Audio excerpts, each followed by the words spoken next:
বলে যে আমরা একদিন ছিলাম, আজকে তোমরা আসো ফকফকে দুনিয়ায়, একদিন আমাদের মতো অন্ধকার করে তোমরাও আসবে। কবির কথাই সত্য, মিলে খাক মে আহলে শাহ कैसे कैसे, জমি খা গই নওজোয়ান कैसे कैसे। কত বাদশাহী তো মাটির নিচে শেষ হয়ে গেল, কত জমিনই তো কত যুবককে অস্তিত্বহীন করে দিল। এটাই সত্য। আজল নে না ছোড়া কেসরা না দারা, মৌত আজ পর্যন্ত কাউকে ছাড়ে নাই। মৌতকে ফাঁকি দেওয়া যায় না, ওভারটেক করা যায় না। কোরআন এটাই বুঝায় ইউদরিকাল মৌত, মৌত তোমাকে ধরবেই ধরবে। সীমা রেখা আসতে দাও, থাবা আসতে দেরি হবে না। ভাগবে তো ভাগবে কোথায়, আইনাল মাফার। কোরআন বুঝাইতেছে তুমি কোথায় ভাগবে, তো আল্লাহ আবার বুঝাইতেছে যেখানেই ভাগবে ইল্লা বিসুলতান, আমার রাজত্বের বাহিরে তোমার যাওয়ার ক্ষমতা নাই। যদিও নাকি পালাও তুমি আকাশেতে লাগিয়ে সিঁড়ি, সিঁড়ি লাগায় আকাশে চলে গেলেও লাভ হবে না, কারণ আল্লাহ নিজেই বলতেছে আনা মা কুম আইনা মা কুনতুম, তোমরা যেখানে যাবে ওইখানে আমি তোমার সাথে হব। আমি যদি জিজ্ঞাসা করি আল্লাহ কতটুক দূরত্ব থাকবে আপনার আর আমার, তো আল্লাহ কোরআনে জানায় দিতেছেন আকরাবু মিন হাবলিল ওয়ারিদ, তো শাহ রগের চেয়েও আমি কাছে থাইকা তোর সঙ্গে থাকবো। আমাকে পৃথক করতে পারবি না, চলে যেতে হবে। বিদায় যে যেই ক্ষেত্রে আসি ভাবেন, আজকে যুবক তোমার পায়ে হাত রেখা বলে তুমি ভাবো তুমি আল্লাহর কাছে মূল্যায়িত কতটুকু, বা কিভাবে মূল্যায়িত হবে। নারী ভাবুক, মা বোনরা ভাবুক যে আমি আল্লাহর কাছে মূল্যায়িত কতটুকু। হ্যাঁ, আমি চোখে দেখা বলতেছি, আমি পারফিউম সারফিউম ব্যবহার করি না, কিন্তু আমি করতেও পারি না। কারণ কি জানেন, করতে গেলে ওই পারফিউম লাগাইতে দেরি, হাওয়া হইতে দেরি হয় না। ওই ঘ্রাণ নাকে চলে আসে, যে ঘ্রাণ আমি আমার সফরের সঙ্গে আসছি। ওই সমস্ত কবর থেকে যেখানে হাজারো পারফিউম ছিটাবেন, ছিটাইতে দেরি, হাওয়া হইতে দেরি হবে না, সব হাওয়ায় উড়া যাবে, ওই কবরের ঘ্রাণই আপনার নাকে বাড়ি খাবে। হ্যাঁ, কসম খোদার, আমি অ্যাড্রেস দিয়ে দিতেছি। আমার কাছে হুজুরদের মতো কিতাবি এলেম নাই, কিন্তু চোখে দেখার এলেম আছে। আমার এই নাকে বাড়ি খাওয়া আছে, আমিও অ্যাড্রেস দিয়া দিই। যান, কবরের নাম বলে দিতেছি। জাফর ইবনে আবু তালেবের কবরে যান, যায়েদ ইবনে হারেসার কবরে যান, আব্দুল্লাহ ইবনে রাওয়াহার কবরে যান। আরে এরা তো উচ্চ মানের মানুষ।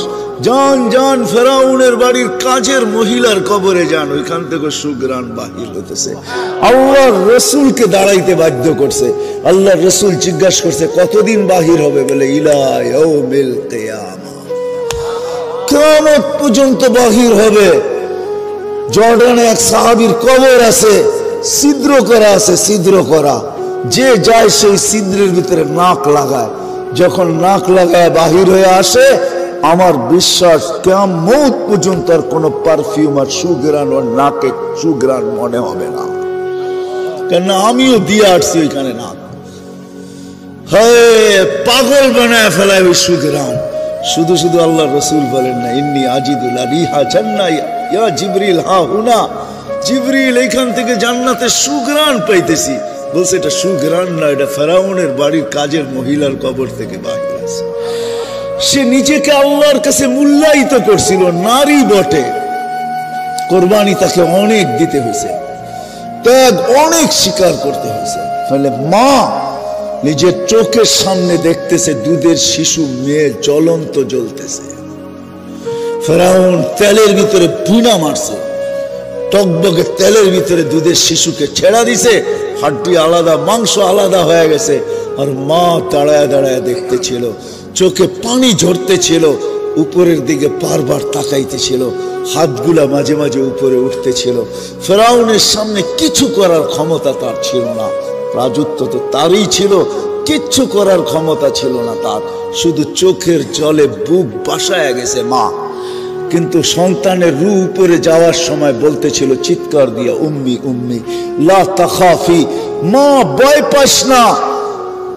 ফেরাউন সামনে বিদায়, ওয়ালা তাহসানি, আমার বিচ্ছেদে দুঃখিত হইস না। ফা ইন্নাকি আলাল হক, মা তুই হকের উপরে আসিস। সানাজমাউ ফিল জান্নাতি ইনশাআল্লাহ, মা একটু পরেই জান্নাতে একত্রিত হব, একটু পরেই অপেক্ষা কর মা। দ্বিতীয় মেয়েকেও ঢেলা দিছে 6-7 বছরের। হয় মার চিৎকার বাহির হয়ে গেছে, মমতার বাঁধ ভাঙা গেছে, চোখের পানি যেন স্রোত হয়ে গেছে, কিন্তু বারবার উপরে দেখা বলতেছে। ওই মেয়ের রুহ বলতে বলতে যাইতেছিল, মা ভয় পাইস না, ভয় পাইস না, শুধু মিলন হবে না একটু পরে জান্নাতে, আমাদের মিলনের উপরে মেলাও হবে, মেলা। জান্নাতে মেলা লাগবে, ওই মেলার মাঝে আমাদের 3 জনের মিলন হবে, তুই আর 2 সন্তান। যখন তার বাড়ি আসছে, পালা আসছে, তো ফেরাউন বলছে, উপরে কি বলতেছিস, কাকে বলতেছিস? আমি তো বড় খোদা। তো বলছে, না, ওই আল্লাহকে বলতেছি, তুমি নারাজ হয়ে না। এরকম ফেরাউন কুঠি নারাজ হয়ে যায়, আমার কিছু আসে যায় না, কিন্তু তুমি নারাজ হয়েও না। তুমি নারাজ হয়ে গেলে দুনিয়াও যাবে, আখিরাতও যাবে। দিদায়রম ফেরাউন কুঠি নারাজ হয়, আমার কিছু আসে যায় না। বলছে, কোনো আশা? বলে, একটা যদি পুরা করিস। বলে, সেটা কি? বলে, আমারও রু যখন বাহির হয়ে যাবে, 2 সন্তান আমার হাড্ডি মাংস এক কবরে দিয়া দিবি। বলছে, তাই করা হবে, আর তাই করা হয়েছে। আজও সুগ্রাণ বাহির হয়। যান যান, এখনো চিহ্নিত আছে, আপনাকে আমি অ্যাড্রেস দেই, যান আপনি যে শুনলে আসেন। আমি তো বাস্তব বলতেছি আপনাদেরকে, অবাস্তব কিছু না, গড়া কাহিনী না। সুগ্রাণ এখনো বাহির হয়। বিদায় যুবক, তোমার পায়ে হাত রেখা বলি, ভাবো একটু যে আমি আল্লাহর কাছে মূল্যায়িত কতটুকু। মা বোনদেরকে বলি, একটু ভাবেন যে আমি আল্লাহর কাছে কতটুকু মূল্যায়িত। আপনাদের পায়ে হাত রেখা বলি, একটু ভাবেন যে আমি আল্লাহর কাছে কতটুকু মূল্যায়িত, আল্লাহর কাছে কতটুকু দামি। হয় পরিচয় একদিন হবে, পরিচয় একদিন করানো হবে, কিন্তু মজা তো হয় পরিচিতি আগে হইলে। পরিচয় যদি আগে হয়, সেটার মজাই ভিন্ন। বুঝবেন কি বুঝবেন না জানি না। পরিচয় যদি আগে থাকে, আগের থেকে থাকে, আর অন্য কেউ যদি পরিচয় করায় দেয়, চিনেন ওনাকে, তো 2 জনই 2 জনকে দেখা মুস্কি মুস্কি হাসে, ঠিক না? কি ওটার মজাই ভিন্ন। যে পরিচয় করায় দিতেছে, ও বেউকুফ হয়ে যায়। আরে কারে পরিচয় করায় দিতেছি, তো ওটাও হাসে, এটাও হাসে, মনে হয় 2টা আগের থেকেই পরিচিত। আল্লাহকে কিন্তু পরিচয় করায় দেওয়া হবে। কোরআনে যাইতে দেরি, জিজ্ঞাসা করতে দেরি করবে না, মান রব্বুকা। আগের থেকে যদি যুবক পরিচিত হও না, তুমি এই শব্দ প্রশ্ন শুই না, তুমিও হাসবে, আর ওই সময় আল্লাহর হাসির ঝলকও কবরে আসবে। যে প্রশ্ন করবে সে বেউকুফ হবে, সে বলবে ঝলক তো আসলো, এও তো দেখি হাসে, কারণটা কি? তখনই প্রবাদ বাক্য সত্য হবে। মার কাছে মাসির বাড়ির গল্প, তাই না? তা আল্লাহ বলবে বন্দাকে চিনি, বন্দাও বলবে আল্লাহকে চিনি। কারে চিনাও? যখন আল্লাহ রসুলকে দেখায় জিজ্ঞাসা করবে, মান হুয়া হাদার রাজুল বুইসা ফিকুম, ইনি কে, চিনো? তো রসুলও হাসবে, আমিও হাসবো, কেন পরিচয় আগের থেকেই। ওই দিন মজাই ভিন্ন হবে। ওই দিন আরে বোঝেন আমার কথা? আরে যুবক, ওই দিন মজাই ভিন্ন হবে, যখন রসুল তোমাকে দেখে হাসবে আর তুমিও হাসবে। ফেরেশতা জিজ্ঞাসা করবে, চিনো? তো 2 দিক থেকে হাসির ঝলক চলতে থাকবে। ফেরেশতা বেউকুফ হয়ে যাবে, কাকে কি জিজ্ঞাসা করলাম। এটার মজাই ভিন্ন, আগে থেকে পরিচিত হওয়ার মজাই ভিন্ন। হ্যাঁ হ্যাঁ, এই জন্যই বারবার এক কথা বলতেছি, বাবা উচিত, যুবকেরও বাবা উচিত, আমাদেরও বাবা উচিত, মা বোনদেরও বাবা উচিত।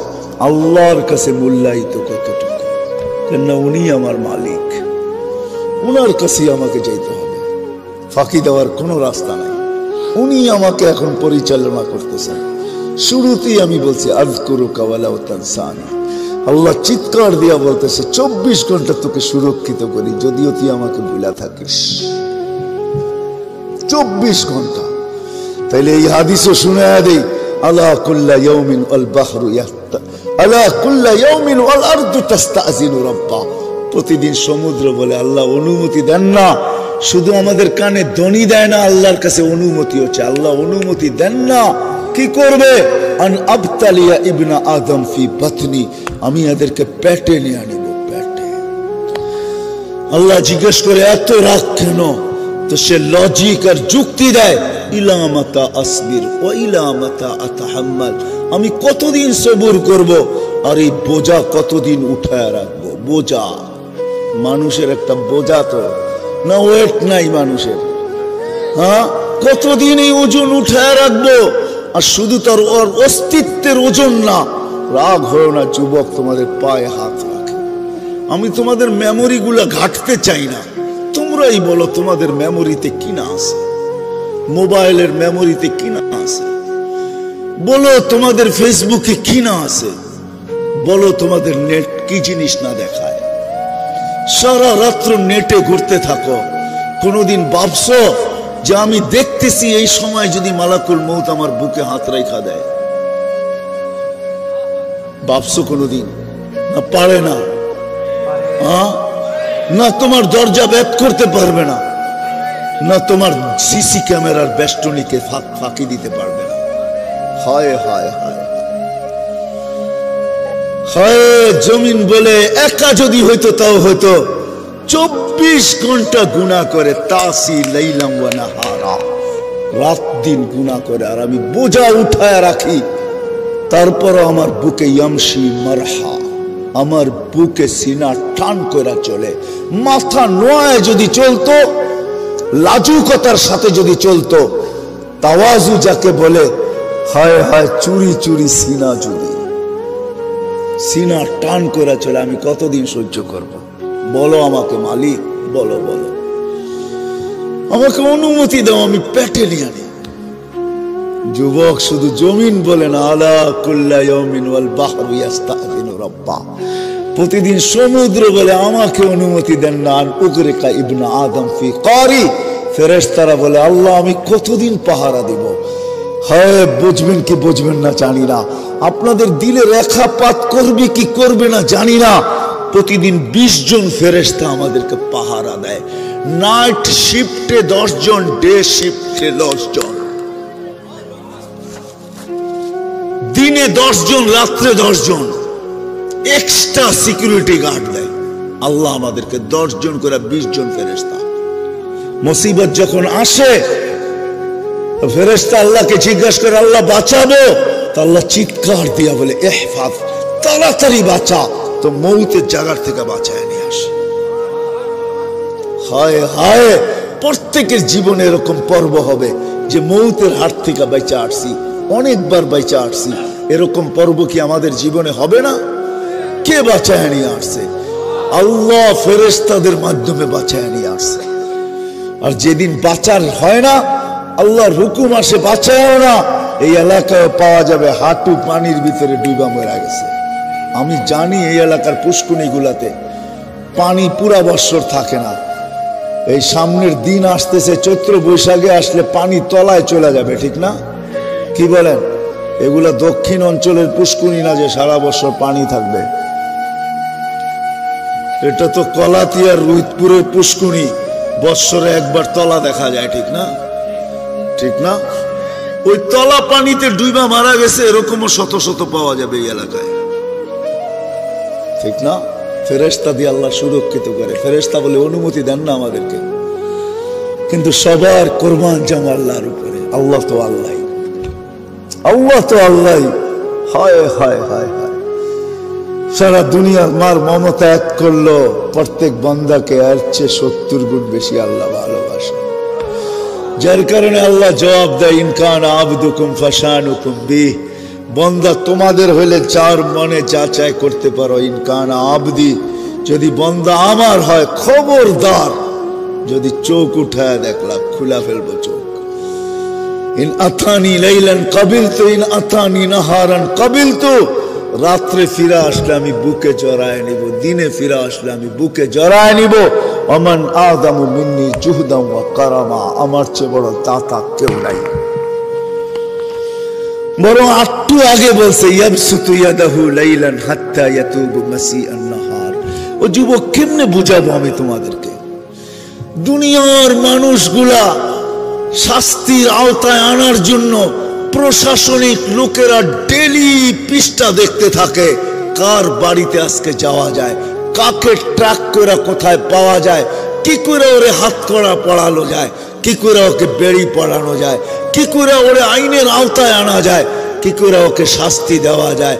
রাতের 3 ভাগের 1 ভাগ অতিবাহিত হয়ে গেছে, যুবক আল্লাহ প্রথম আকাশে চলে আসছে আর আহ্বান করতেছে, যত বড় আসামি হও না কেন, লাউ বালাগাত দুনুবুকা ইনানা সামা, যদি তোর গুনাহ দিয়ে আকাশের পরিধিও ভরা দেয়, আয় না আমার কাছে ফাস্তাগফারতানি, মাপ চাইতে দেরি, আমি মাপ করতে দেরি হবে না, ওয়ালা উবালি, আমি দেখবই না তুই কত গুনাহ করলি। জিজ্ঞাসা করো ওলামাদেরকে, প্রতি রাত্রে 3 ভাগের 1 ভাগ অতিবাহিত হলে হাদিসে কুদসি প্রথম আকাশে এসে চিৎকার দেয়, হালমি মুস্তাগফির ফাগফির আলা, আয় কে আসিস আসামি, আয় আমি মাফ করার জন্য আসছি, আমি তোকে হ্যান্ডকাপ পরাইতে চাই না। এই জন্যই তো কোরআন চিৎকার দেয়, মা ইয়াফআলুল্লাহু বিআযাবিকুম, আমি তোদেরকে শাস্তি দিয়া করব তো করব কি। ইয়া মান লা তাযুররুহু যুনুব ওয়ালা তানফা, ওই ব্যক্তির কথা, ও আল্লাহ গুনায় যার ক্ষতি সাধিত হয় না, গুনায় যা, ইয়া মান লা তাযুররুহু যুনুব, বান্দার গুনায় যার কোনো ক্ষতি সাধিত হয় না, ওয়ালা তানফা, লাভও হয় না, ওয়ালা তানকুসুহুল মাগফিরা, মাফ করলে যার ভান্ডারে কমে না। আল্লাহ বলে, আমি তো ওই আল্লাহ। হয় কয়দিন আমি রাত্রে উঠা 3 ভাগের ঘড়ি দেখতেছিলাম যে 3 ভাগের 1 ভাগ কখন অতিবাহিত হয়। এখন তো একটু দেরিতে হয়, কিন্তু যখন 5:15টায় সূর্য ওঠে, হয় 7টায় সূর্য ডোবে, তখন তাড়াতাড়ি 3 ভাগের 1 ভাগ অতিবাহিত হয়ে যায়।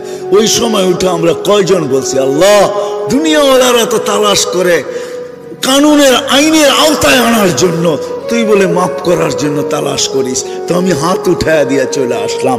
আল্লাহ তো বলে, মান নাদানি তালাক্কাইতুহু মিন বাঈদ, যে আমাকে সাড়া দেয় আমি যতই দূরে থাকি না কেন, আমি হাতছানি দিয়ে বুকে নিতে দেরি করি না। বিদায় আমি আবারও প্রথম জায়গায় আসতেছি, যেই জায়গায় আছি, বাবা উচিত আমার মালিকের কাছে আমার মূল্য কতটুকু, আমি মূল্যায়িত কতটুকু, আমি দামি কতটুকু, বাবা উচিত। কেননা সব আল্লাহর বক্ষণ করতেছি, সব আল্লাহর ব্যবহার করতেছি। হ্যাঁ, সুস্থতা তো আল্লাহর, সবকিছু আল্লাহর, একটাও আমার না। আগনা ওয়া আফকার, কোরআন নিজেই বলতেছে, ধনী বানাই তো আমি বানাই, গরিব বানাই তো আমি ওই বানাই। আদহাকা ওয়া আবকা, কাদাই তো আমি কাদাই, হাসাই তো আমি হাসাই। এক ঘরে দুনো চিত্র পাওয়া যাবে, মারা গেছে তো বুদ্ধিমানরা কাঁদতেছে আর বাচ্চারা খেলতেছে হাসতেছে, ঠিক না? আল্লাহ বলে, ওদেরকে হাসাইতেছি আমি, তোমাদেরকে কাদাইতেছি আমি। আল্লাহই হাসায়, আল্লাহই কাদায়। কি আমার কথা কি বুঝে আসলো? একটাই যখন বারবার ঘুরায় ঘুরায় বলতেছি, কতটুকু মূল্যায়িত আমি কার কাছে? ভাববো না ভাববেন? কে কে ভাববেন দেখি? পাক্কা ওয়াদা করতে হবে কিন্তু, ঠিক না?